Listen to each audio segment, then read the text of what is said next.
tutakuwa tunazungumza masuala ya maisha ya pale high school. Msikilizaji, alikuwa anakupeleka vipi, vituko vya hapa na pale.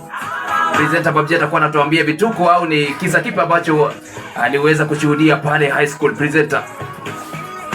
Kwanza Odoro Oscar leo bwana, nimekuona umepiga ngepa pale. Hebu kwanza uski unakaa poa sana na hiyo ngepa manze. Shukrani. Unakaa fiti sana. Sasa tukizama tu pale kwenye mambo ya pale high school, yani kulikuwa na mambo mengi zaidi bana. Ushaikuwa uko pale class na mwalimu wa chemistry analeta paper za chemistry, ama mode wa math analeta paper za math. Bana, paper ya kwanza kuita ni yako bwana, na umepata 06 manze.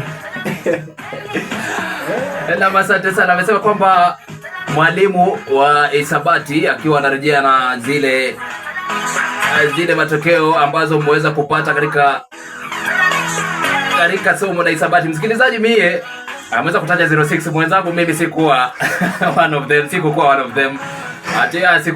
Hata kama watu ilikuwa inasumbua, sikuwa one of them.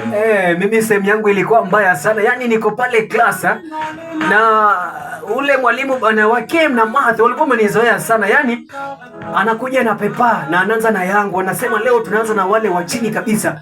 Anasema Nathan Opanda 06. Alafu anaongezea muangalie na urefu. Kurefuka tu na kunona, kukula kidheri ya shule. Kuoga tu. Sasa cha kushangaza ni alikuwa anasema kuoga na mimi najua sikuwa naoga.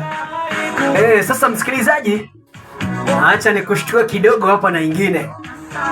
Sasa kuna huu wakati wa michezo pale shuleni. Pale high school sasa wakati wa michezo, ama shule yako imehost michezo.